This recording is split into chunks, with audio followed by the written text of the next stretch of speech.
Well, hello.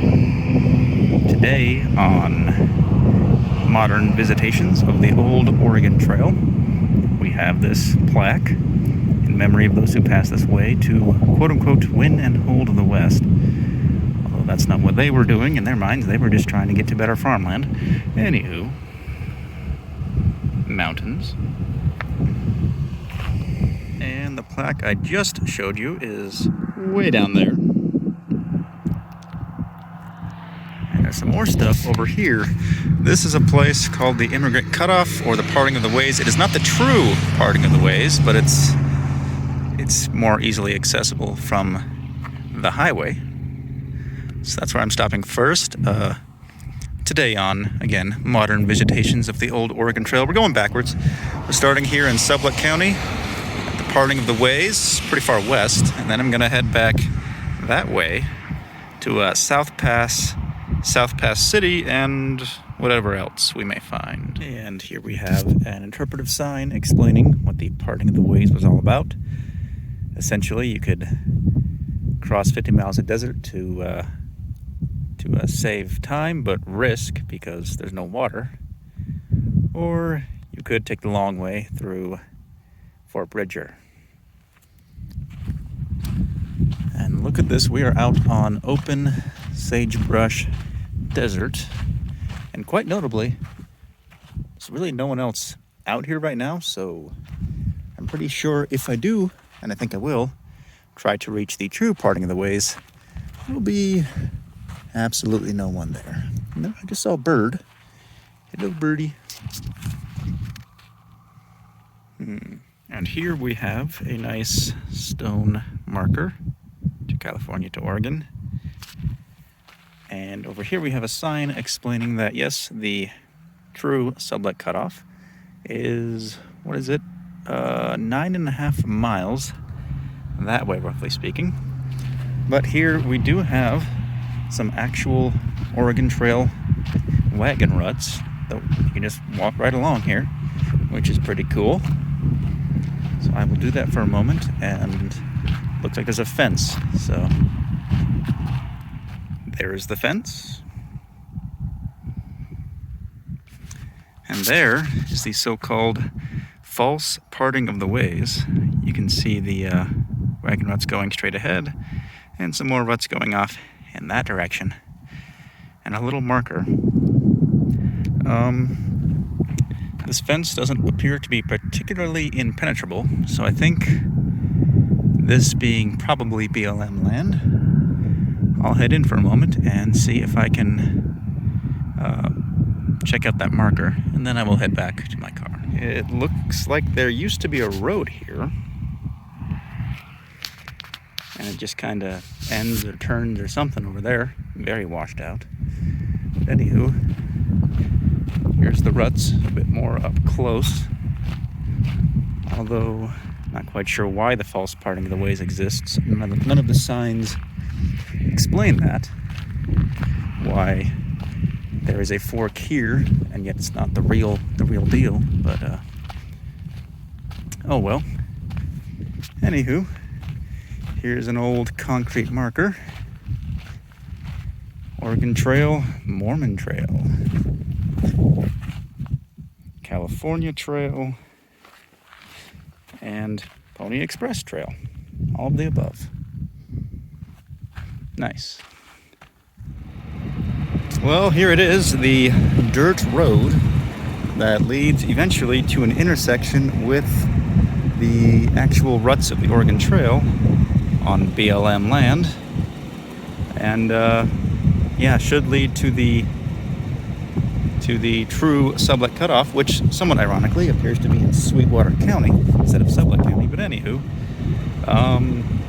accidents of history, I suppose. Yeah, I'm going to try to get there. I don't know if my car is going to do the track, so I'll have to look at it when I get closer. If need be, I'll take my bicycle. Yeah. There's the dirt road. And here it is, the intersection. And, yep, there's another marker for the trail. Another concrete marker, so it's That's not an Ezra Meeker marker. That would be probably, I'm not sure exactly. But yep, good concrete marker. And this is the 2-track, which one can drive, which follows exactly, in theory, the original route that wagon trains would have taken 150 years ago. From what I'm seeing, it looks like my car can do it.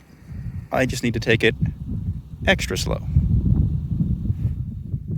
Don't worry, I'm not stuck. Wow, my voice sounds loud out here. Anywho, I'm not stuck. It's just that some of these ruts were getting pretty deep, and I decided I'm about 2 miles away. I think I'll just park it here, and I'm going to ride my bike the last 2 miles in and back out. It should be pretty doable. There's some sandy spots, but it's mostly pretty well packed. So 2 miles that way on my bicycle, because I'm just getting nervous about my car with some of these ruts. They're just getting deeper and deeper as I get closer and closer. So I've turned myself around and gonna ride my bike the last little bit. All right, my bicycle is ready to go. I've got my backpack on. About 2.5, 3 liters of water on my person.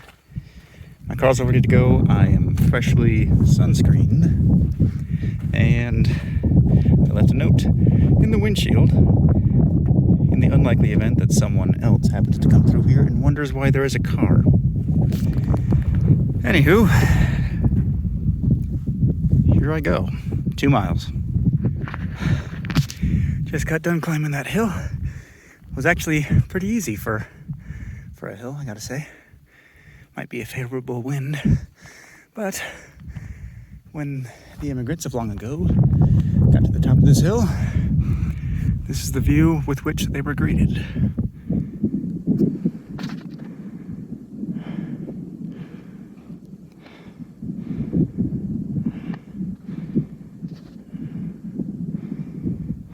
Look at that. Look at that. Anywho, I think I see it. I think I see it right there. And side note, random 2-track out here. Maybe somebody's campsite, who knows? Anywho.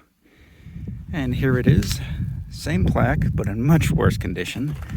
Yeah, this plexiglass has seen better days. But there it is, right over there. The true parting of the ways. So I'm gonna walk over there and check it out. Oh, and I see some prairie critters running over there. Yep, I am in the wilderness. So I think I'll leave my bike right there. Normally I would lock it up, but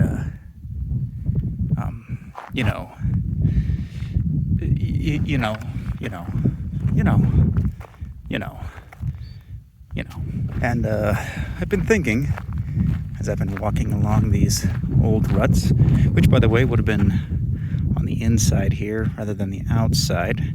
These are where the tire tracks are, but the wagons were a bit narrower, so they would have been on the inside of these tire tracks.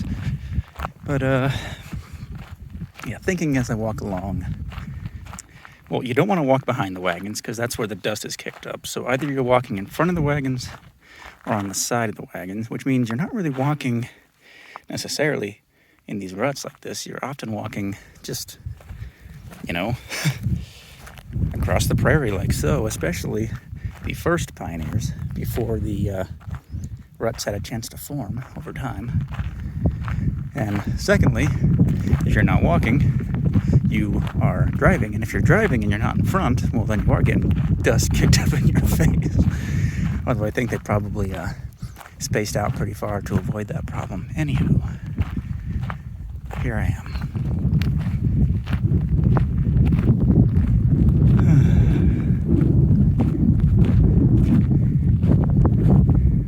The marker has seen better days. I haven't seen a source on how old this thing is, but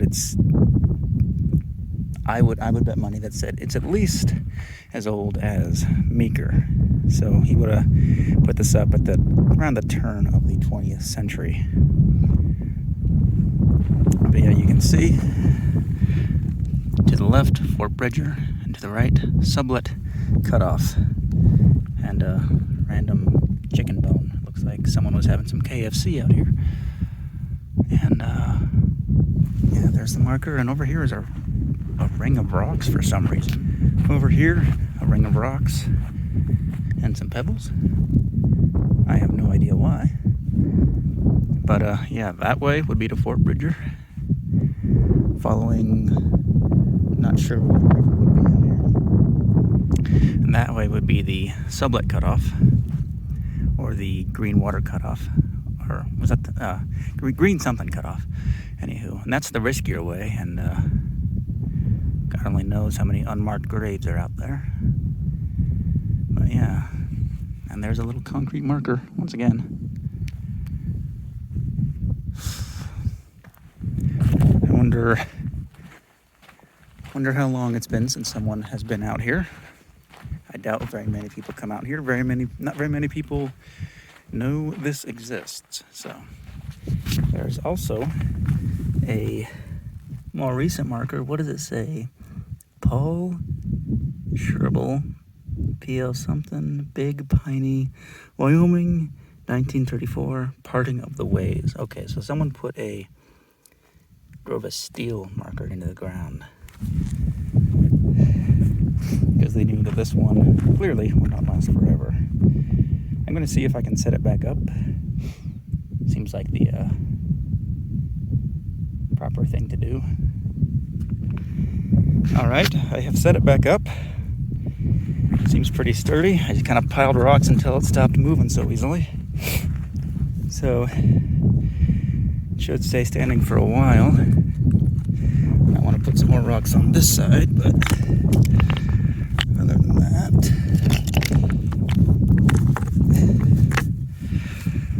anywho, there being only so much I can do. That'll last another few years, perhaps.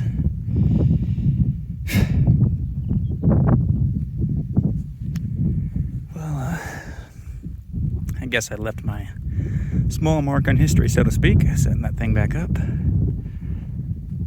The parting of the ways. I made it out here, but probably should get back to my car at some point pretty soon, so I'll hang out and enjoy the silence for a couple more minutes and then head on back.